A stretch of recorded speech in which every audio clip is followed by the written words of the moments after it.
എന്നും ഈ വറുത്തും പൊരിച്ചും ഒക്കെയുള്ള പലഹാരങ്ങൾ ഉപയോഗിക്കുമ്പോൾ നമുക്കൊരു മടുപ്പ് തോന്നില്ലേ? അങ്ങനെ തോന്നുമ്പോൾ ഒരു തുള്ളി എണ്ണ പോലും ഉപയോഗിക്കാണ്ട് നല്ല ടേസ്റ്റിലൊരു മധുരം ഉണ്ടാക്കിയെടുക്കാം. അതിനായിട്ട് നമുക്ക് പച്ചരി വേണം. 1 കപ്പ് പച്ചരി എടുത്തിട്ടുണ്ട്. 250 ml കപ്പിൽ 1 കപ്പ് പച്ചരി എടുത്തിട്ടുണ്ട്. മെഷറിംഗ് കപ്പ് തന്നെ വേണമെന്നൊന്നുമില്ല. നമ്മുടെ വീട്ടിൽ ചായ കുടിക്കാൻ ഉപയോഗിക്കുന്ന ഒരു ചെറിയൊരു കപ്പോ ഗ്ലാസ്സോ എന്തേലും എടുത്താൽ മതി. എല്ലാ ഇൻഗ്രീഡിയൻസും അതിൽ തന്നെ അളന്നാൽ മതി. പച്ചരി എടുത്തിട്ട് അതിനെ ഒന്ന് 2 3 വെള്ളം ഒഴിച്ചിട്ട് നല്ലതുപോലെ കഴുകിയെടുക്കുക. കഴുകിയെടുത്തതിന് ശേഷം വീണ്ടും കുറച്ച് വെള്ളം ഒഴിച്ചിട്ട് കുതിരാനായിട്ട് വെക്കണം. ഒരു 2 മണിക്കൂറെങ്കിലും കുറഞ്ഞത് വെക്കണം കേട്ടോ. പിന്നെ ഈ പച്ചരി കഴുകുന്ന വെള്ളം ഉണ്ടല്ലോ, കളയണ്ട. ഈ ചുറ്റിനും ഇരിക്കുന്ന മണി പ്ലാന്റുകൾക്കൊക്കെ ഒഴിച്ചു കൊടുക്കാവുന്നതാണ്. നമ്മൾ ഏത് ചെടിക്ക് ഒഴിച്ചാലും നല്ലതാണ്. ഇനി നമുക്ക് വേറൊരു പാത്രത്തിലേക്ക് ഒരു 1/4 കപ്പ് കടലപ്പരിപ്പ് എടുത്തിട്ടുണ്ട്.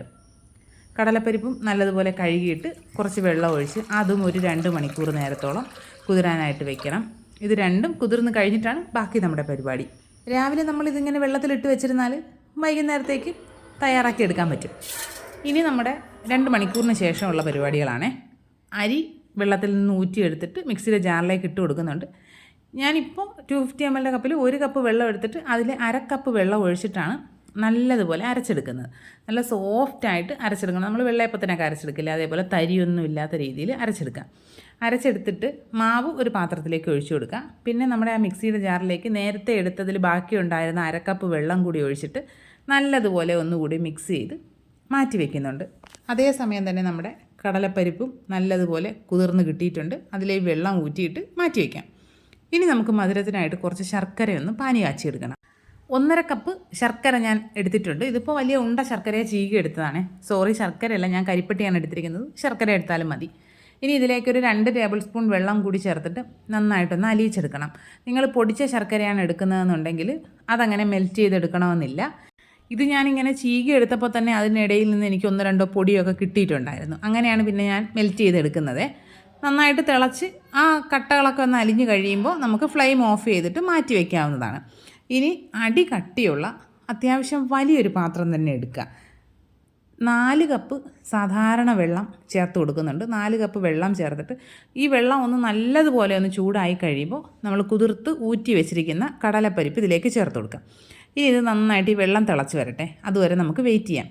പിന്നെ നമ്മളെപ്പോഴും എടുക്കുന്ന പാത്രം നല്ല കട്ടിയുള്ളതായിരിക്കും. നോൺ സ്റ്റിക്ക് ആണെങ്കിൽ നല്ല അടി കട്ടിയുള്ള പാത്രം വേണം എടുക്കാനായിട്ട്. ഇനി നമ്മുടെ ഈ വെള്ളം നല്ലതുപോലെ തിളച്ച് കഴിയുമ്പോൾ നമുക്ക് ഈ അരച്ചു വെച്ചിരിക്കുന്ന പച്ചരിയുടെ കൂട്ടുണ്ടല്ലോ, അത് കുറേശ്ശെയായിട്ട് ഒഴിച്ചു കൊടുക്കുക. ഒഴിച്ചു കൊടുക്കുമ്പോൾ തന്നെ നമ്മൾ ആ ഇളക്കുന്നതിൽ യാതൊരു തരത്തിലുള്ള മിസ്റ്റേക്കും വരാൻ പാടില്ല. നന്നായിട്ട് ഇളക്കി കൊടുക്കുക. നല്ലതുപോലെ കട്ടകൾ കെട്ടാനുള്ള സാധ്യതയുണ്ട്. ഇളക്കിയെടുക്കുക. ഒരു സ്പാച്ചുല വെച്ച് മിക്സ് ചെയ്യുകയാണെങ്കിൽ നല്ല എളുപ്പമാണ്. മറ്റുള്ള തവികളൊന്നും അത്രയ്ക്ക് അങ്ങോട്ട് പെർഫെക്റ്റ് ആവുമെന്ന് തോന്നുന്നില്ല. ഇല്ല എങ്കിൽ നമ്മുടെ വലിയ ഉരുളിയൊക്കെ ആണെങ്കിൽ അതിൽ നല്ലതുപോലെ ഇളക്കിയെടുക്കാം. പിന്നെ ഈ സമയത്ത് ശ്രദ്ധിക്കേണ്ട ഏറ്റവും വലിയൊരു കാര്യമെന്ന് വെച്ചാൽ ഫ്ലെയിം ഏറ്റവും കുറച്ചിടുക.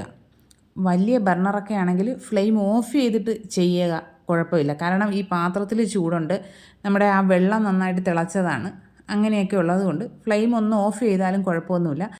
ഞാനിപ്പോൾ ഈ മാവ് ഒരു 4 5 തവണയായിട്ടാണ് കുറേശ്ശെ ചേർത്ത് മിക്സ് ചെയ്തെടുത്തത്. ലാസ്റ്റ് ബാച്ചും ഒഴിച്ച് കഴിഞ്ഞിട്ടുണ്ട്. നല്ലതുപോലെ മിക്സ് ചെയ്യുക.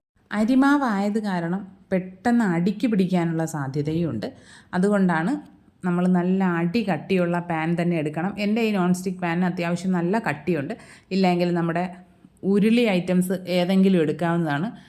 നോർമലായിട്ടുള്ള ഈ അലുമിനിയം പാത്രങ്ങളോ സ്റ്റീൽ പാത്രങ്ങളിലോ ഒന്നും ചെയ്യാൻ നിൽക്കരുത്. പെട്ടെന്ന് അടിക്ക് പിടിച്ച് കരിഞ്ഞ് ഒരു വഴിയാവും. ഞാനിപ്പോൾ മാവ് മുഴുവനായിട്ടും ചേർത്തിട്ട് നല്ലതുപോലെ മിക്സ് ചെയ്തിട്ടുണ്ട്. ഇപ്പോൾ വീണ്ടും ഞാൻ ഫ്ലെയിം ഓണാക്കി കൊടുത്തിട്ടുണ്ട്. ഇടയ്ക്ക് സമയത്ത് ഞാൻ ഫ്ലെയിം അങ്ങ് ഓഫ് ചെയ്തിട്ടുണ്ടായിരുന്നു. കാരണം വലിയ ബർണറിലാണ് വെച്ചിരിക്കുന്നത്.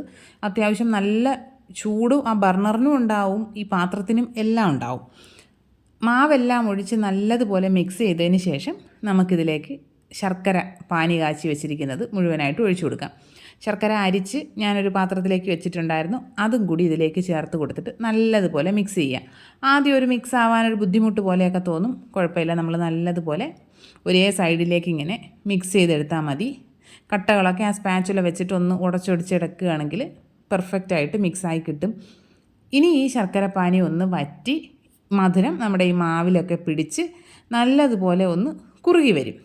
ആ സമയത്താണ് നമുക്ക് ഇനി ഇതിലേക്ക് വേറെ കുറച്ച് സാധനങ്ങളിലൂടെ ചേർത്ത് കൊടുക്കാനുണ്ട്. നിങ്ങൾ പൊടിച്ച ശർക്കരയാണ് ഉപയോഗിക്കുന്നത് എങ്കിൽ ഈ സമയത്ത് 1.5 കപ്പ് ശർക്കര പൊടി ഇതിലേക്ക് ചേർത്ത് കൊടുത്താൽ മതി. മധുരം നോക്കിയിട്ട് പോരാ എന്ന് തോന്നുകയാണെങ്കിൽ കുറച്ചുകൂടി ചേർത്ത് കൊടുക്കാവുന്നതാണ്. എനിക്കിപ്പോൾ ഇതൊരു സാധാരണ ഒരു നോർമൽ മധുരം, എല്ലാവർക്കും ഇഷ്ടപ്പെടുന്നൊരു മധുരമായിട്ടേ തോന്നിയിട്ടുള്ളൂ. ഒരുപാട് മധുരം വേണമെങ്കിൽ കുറച്ചുകൂടിയൊക്കെ ഒരു 2 കപ്പ് വരെയൊക്കെ ശർക്കര ചേർക്കാവുന്നതാണ്.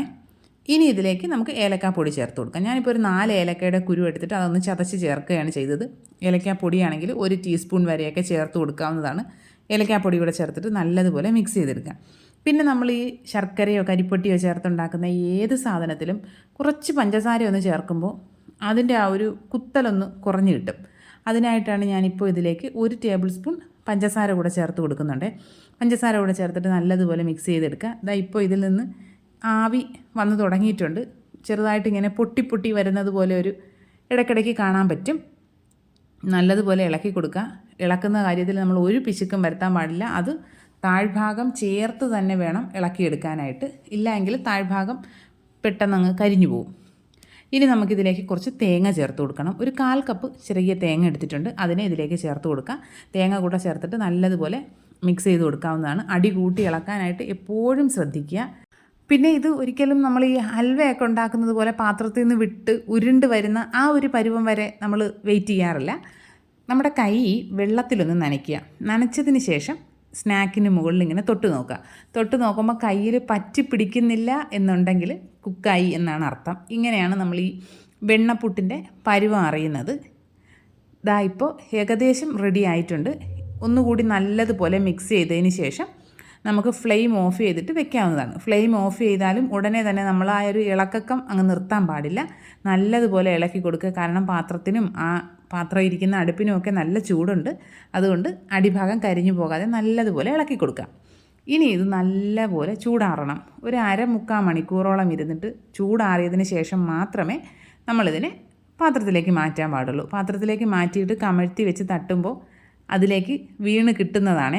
പക്ഷേ എനിക്ക് അത്രയും സമയമില്ലാത്തത് കൊണ്ട് ഞാനൊരു 10-15 മിനിറ്റ് കഴിഞ്ഞപ്പോൾ തന്നെ ചെറുതായിട്ടൊന്ന് ചൂടാറിയപ്പോൾ തന്നെ അതിനെ ഒന്ന് സെർവ് ചെയ്തിട്ടുണ്ടായിരുന്നു. നന്നായിട്ട് ചൂടാറി കഴിയുമ്പോൾ നമുക്കൊരു പാത്രത്തിൽ എടുത്തിട്ട് കമഴ്ത്തി വെച്ച് കഴിഞ്ഞാൽ പുഡിങ് പോലെ ഡീമോൾഡ് ചെയ്തെടുക്കാൻ പറ്റും. കട്ട് ചെയ്തൊക്കെ എടുക്കാൻ പറ്റും. അത്രയ്ക്ക് നല്ല സെറ്റായി കിട്ടും. പിന്നെ എനിക്ക് സമയമില്ല എന്നുള്ള ഒറ്റ കാരണം കൊണ്ട് ഞാനതങ്ങ് ക്ഷമിച്ചു. പക്ഷേ അടിപൊളി ടേസ്റ്റാണ്. എന്തായാലും നിങ്ങളൊന്ന് ട്രൈ ചെയ്ത് നോക്കണം. ഇതുപോലെ കുറച്ച് തേങ്ങ അതിന് മുകളിലിട്ട് കഴിക്കുകയാണെങ്കിൽ അടിപൊളി ടേസ്റ്റാണ്. എല്ലാ കൂട്ടുകാരും ട്രൈ ചെയ്ത് നോക്കുക. ഫീഡ്ബാക്ക്സ് കമൻറ്റ് ബോക്സിൽ അറിയിക്കുക. വീഡിയോ ഇഷ്ടപ്പെട്ട് കഴിഞ്ഞാൽ ലൈക്ക് ചെയ്യുക, കമൻറ്റ് ചെയ്യുക, ഷെയർ ചെയ്യുക, ചാനൽ സബ്സ്ക്രൈബ് ചെയ്യുക. നിങ്ങളിത് കഴിച്ചിട്ടുണ്ടോ എന്ന് കൂടി പറയണം. അപ്പോൾ ഇനി മറ്റൊരു വീഡിയോ ആയിട്ട് ഉടനെ കാണാം. അതുവരെ എല്ലാ കൂട്ടുകാർക്കും ബൈ.